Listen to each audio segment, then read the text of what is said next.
when I submit an application form, when you submit something, I actually bend to someone else's will. I actually agree to that by doing it. When I register, I'm handing over legal ownership of whatever I'm registering to whoever I'm registering it to, the body that I register it to. When I apply, it actually means I'm begging.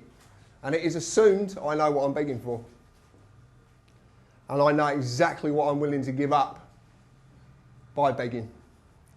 And most of the time, I volunteered these applications. I wasn't made to do it. This is the document.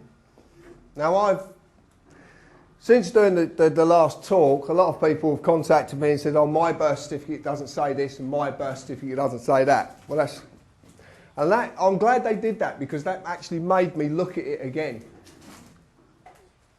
Do you know the history of the birth certificate? Does anybody know? Well, the GRO, which is what this document is registered to, if you actually lift a birth certificate up and look at it in the light, you'll see GRO, as long as you were born before 1856. After, I should say. Prat. But as long as you were born after 1857, the GRO was formed in 1856, and the birth certificates actually started in 1857. This is why they all say this GRO, General Register Office. When you get your birth certificate and look at it, you'll notice it's a certified copy. It's not the original copy. Because it can't be. You could never have the original. Because if you destroyed the original, so does your person is destroyed. So you only get a certified copy. And all I'm going to say to you at this moment in time is make as many copies of that document as you possibly can, because you're going to need them. Because I'm going to show you what you can do with it. Certified copies, though? No, just copy it. Just photocopy your birth certificate and make as many copies as you can, because you're going to have some fun with this document.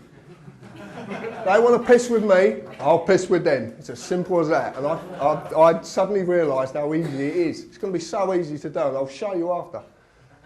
It's part of the talk. The given name of the person being created is not always capitalised. Now, there's this big world about capitalisation. I don't know if you know the legal world, a lot of what they do is capitalisation. If you look at most of the corporations, they're always in capitals. Always. Right? Well, there's a big thing about capitalisation. But the given name of the person's father, mother, is not always capitalised. But there has to be. That person has to be there. Okay? But remember, that person is a piece of paper. So it can't physically walk in the office and pick up a pen and sign something. So there has to be a human being to represent it. The qualification that you've got, or I've got, which I did to my kids, is that I'm the father. And that gives me the ability to inform on my own child. I actually inform on my own child. I don't know I'm doing it, but I actually inform. The declaration at the bottom. A declaration resides in common law. A declaration, it will actually say a declaration, but it won't be a signature. It will actually be the name wrote. And the declaration is to prove there was a human being present to represent this. Oh, it's a wall, isn't it? I forgot about that. It's not a screen.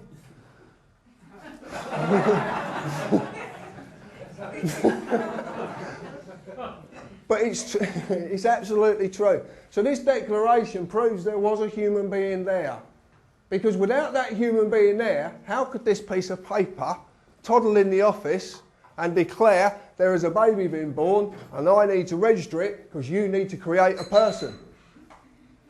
Because if you don't register, then the state has no hold over that human being. Because the only hold they've got over you is because of this piece of paper.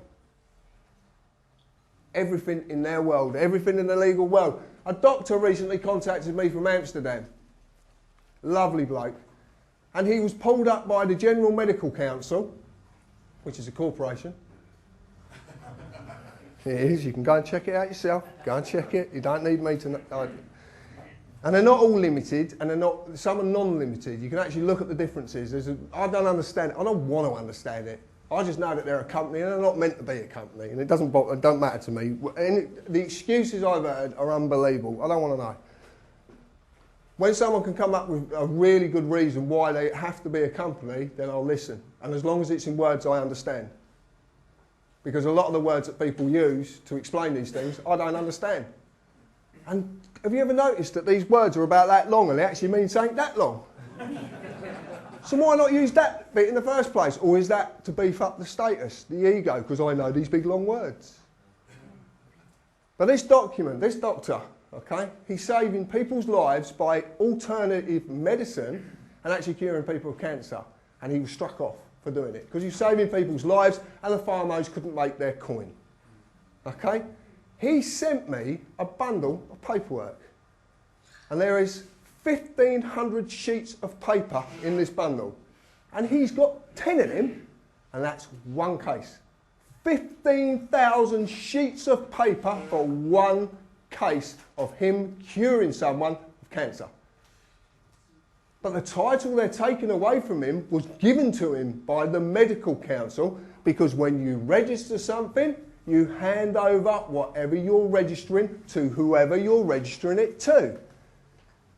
But does that stop him being a doctor that he's been for 30 years? Just because he's lost DR before his name. Believe me, after tonight, there's probably a lot of people in this room who put a lot of different words before my name. They do anyway, believe me, and after it. This document is what you've done this to your kids. Seriously, you have done this to your kids. You don't know you've done it. That's the point. You've been duped. It's deception. And what's deception? It's fraud. Yes, doesn't it make these contracts null and void? That's a good point. And that's a very good point. I would like to see a proper court of law, not a corporate court, if we could ever find one. General Registry Office, corporation. Okay?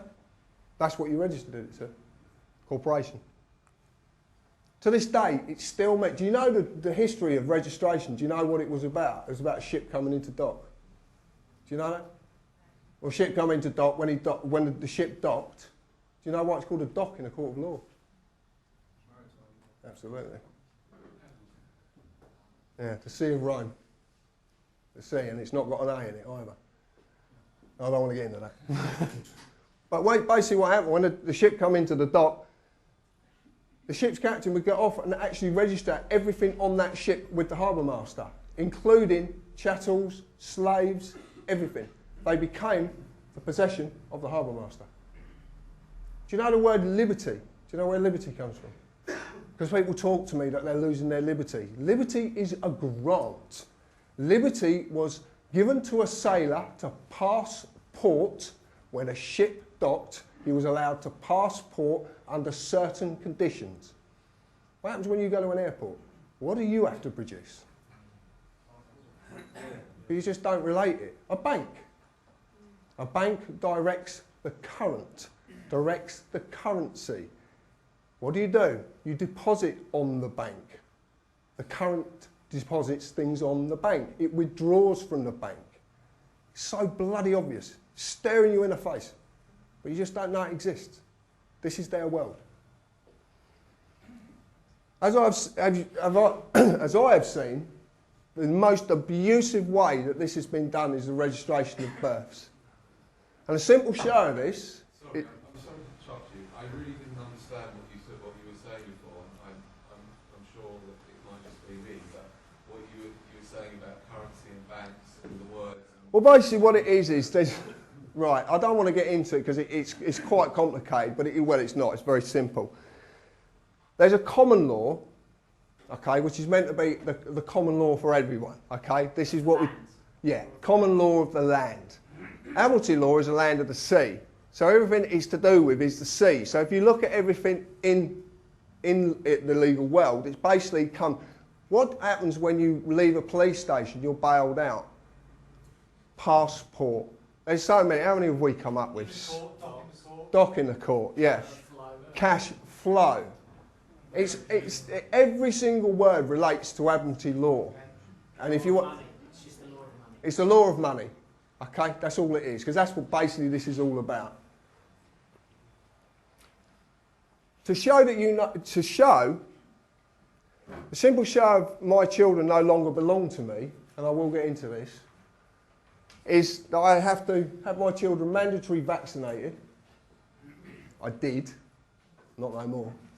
Excuse me, that's not true. I don't vaccinate my kids. I mean, there's a lot of... Well, funny enough, in Hertfordshire, it is mandatory. Is it? Yes. It is very mandatory, believe me. They really are forcing it big time. And parents are suffering at the hands because they're refusing. They come down on the parents. Even social services turning up at the school without the parents even knowing. They're walking into meetings. And absolutely. Huh? But social services are actually, we've got information about this recently. Like social services are actually being called to meetings in the school. The parents are getting there, they don't even know the social services are there. They walk into a meeting, there's 2 teachers plus the social services.